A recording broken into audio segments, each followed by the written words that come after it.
I think it's absolutely essential that everybody knows what self esteem is for themselves. Self esteem is basically how appropriate do you feel like your skills are in terms of being on this planet. Not only is it physical and mental, you also have to believe it. Like emotionally, do you feel like you can accomplish certain tasks? And most of the time, because this is a spiritual channel, it is pretty much down to beliefs and your past history in childhood. Consciousness. The first step to spirituality as well, when you awaken, when you have your third eye open, and you realize a lot more things in your surroundings because you've managed to channel that energy up, or you've had a download, or whatever. Or you've gone on to some sort of plant medicine and it helps you induce that state. If you're not aware of your surroundings, then it's completely like you're not even playing the game. How can you have self esteem and feel like you're capable if you're not conscious of your surroundings? Or it's not necessarily just conscious of your surroundings, it's also about your emotional state and your mental state. Those things, in my opinion, are the same thing. This is also where dissociation comes from. When people dissociate, they completely check out of reality. Although trauma does induce this and PTSD, so on and so forth, there's a lot of time where I feel like because of the digital era, we're not so clear of our surroundings. Like I went out with my friend the other day and I was like, whoa, like these people, they don't feel real. Nothing here feels real. At work where we're forced to have numbing activities where we can't fully allow ourselves to be conscious, because being conscious means that we have to take action on our surroundings, because consciousness just means you're aware of your state of being. Your activity has to match the state of your mental and your consciousness. So if you're playing a video game, you'd like to be completely immersed into that video game. If you're eating a certain food, then you're supposed to be completely immersed in tasting every aspect of that food rather than distracting yourself with a conversation or a different thing. So I hope you're getting what I'm saying. That's why in the shower we have so many amazing thoughts, because all we do in the shower is just shower. Like you don't really do anything else. There's a certain sensuality that you need to develop because you're doing one task at a time. Just like I'm recording this right now, I'm fully in the conscious state of sending a message forward instead of distracting myself, not being conscious. I can't give 100% of myself if I'm distracting myself with something else at the same time. When you listen to music, do you listen to every aspect of that music, or are you doing something else at the same time? Are you drawing, or I don't know, are you out with your friends? You're not really paying attention. Consciousness, this first state of self-esteem and the first stage that gets you through the rest of the door, doing one thing at a time and fully doing it with 100% of your efforts and enjoying it, because sensuality is about touch and really feeling that touch and really hearing the music all isolated on their own and really seeing the beautiful arts. And that's all you do, and smell and stuff like that. So it builds your sensuality, which gives you a reason to stay conscious. But there is a downside to all of this as well when it comes to being conscious. You can't deny reality. Let's say you do become conscious. You decide today, okay, let me stand up and let me go for a walk without listening to anything. Let me just go for a walk, isolate the action on its own. You go for this walk, maybe you see something that you don't like, or you realize something that makes you feel uncomfortable. To not avoid reality, to really take reality as it is, instead of maybe feeling uncomfortable going, you know what, let me just get my phone out and play music. Like, I don't like this uncomfortableness. You need to try and actually accept reality for what it is. Otherwise, you won't be able to gain the benefits and actually upskill yourself.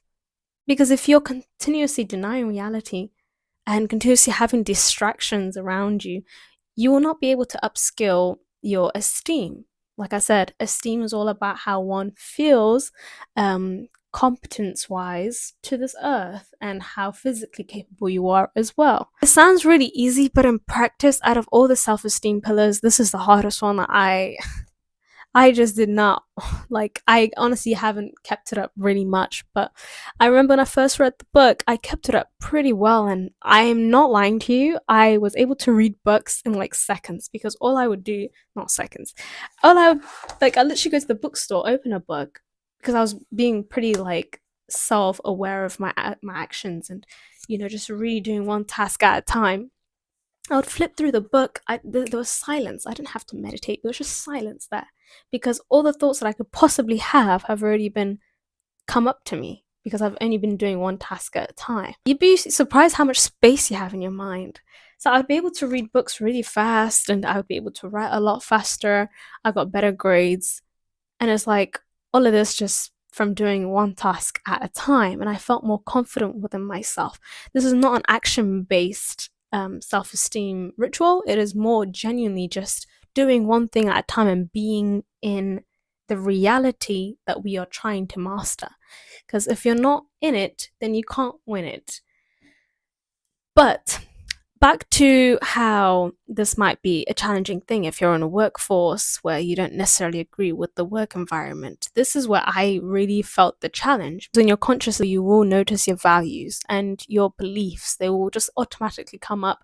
Some are going to be scary, and some you're going to be like, wow, I didn't realize how much I cared about this person or about these things. It looks like I do. The more I did this, I actually got more overwhelmed. I know it's two different realities, and which you just have to choose. Do you want to live in this constantly overstimulating world, or do you want to just be happy and have a great self-esteem? You have to choose. And yes, choosing the self-esteem and happy life will cost you, because this life is constantly going on and people are going to make you feel less than. Maybe I actually had PTSD when I was doing this. That's why I was so desperate to heal myself. I was like, listen, I need to get on this and really get it done. So self-esteem, I felt like, was just a natural progression in my situation at the time. And I realized the amount of clarity that I had from just being conscious, it was beautiful. I'd remember so much more of my dreams. I did have a really terrible job, and I realized, like a lot of the people that was working there, including myself, just couldn't be conscious. You can't be 100% conscious all the time because it's so hard. So now that we've got our two sets of beliefs, are you going to stay in this world where people are just fabricating things and shame basing each other and just trying to make you live in a way that is not humane? Or are you going to step out and choose a conscious life? You could still be conscious in this world. It's just going to be very traumatizing. Not traumatizing. You won't get traumatized if your self-esteem is strong and you have a strong internal system.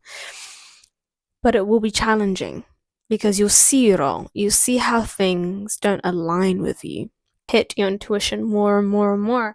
And yes, you can change your perspectives as many times as you can, but I've tried and I struggled, and I know some of you will be able to do it, but I opted out and I was like, listen, anything that doesn't align with me, I'm not doing it. Even in this economy, like, I'm just not doing it, because you end up paying for that with more unconsciousness. So you have that job and then you go home and do more unconscious things because you can't deal with the reality at work.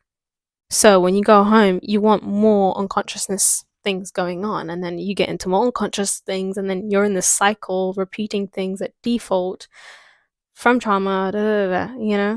Wow, that turned sad real quick. Most of us on this planet don't want to do harm.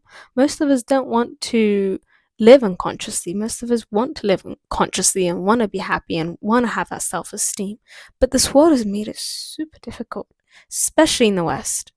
We have crazy expectations of each other. And on top of that, we don't have any sort of forgiveness, any sort of leeway. It's so restricted. I never mentioned home life. There is some people living at home where they genuinely cannot be conscious because being conscious at home would cause trauma, would cause a lot of your emotional state to be terrible.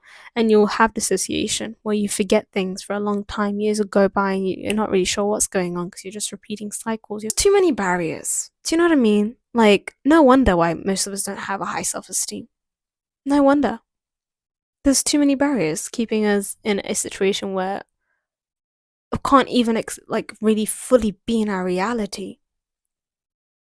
We can't even align ourselves to our own truth, because doing that casts us out or leaves us jobless or maybe even homeless. If you choose to align with your highest truth, Yes, it's going to be some upheaval, some tower moments for a few months, maybe a year, but eventually you will get to your highest order. So yes, you should take a chance from skipping from the very hyperactive, hyper traumatized world onto the truth, the happiness, and the conscious living that will increase your self esteem. Let's say you already are in a situation where you are capable of just being conscious, you have a good job, and you live in a good home. Then, congratulations. This is such an easy step.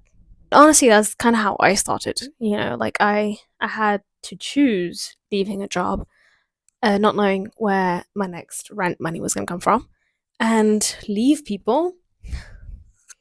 Yes, I did go through pain. I got traumatized. It was terrible. I turned up to work and I remember I did this consciousness thing for like a good week, living consciously, eating consciously, showering consciously, going to sleep without anything because I remember having to just like listen to something before I slept. Turned up to work and I was like, whoa, this place is so not on my level.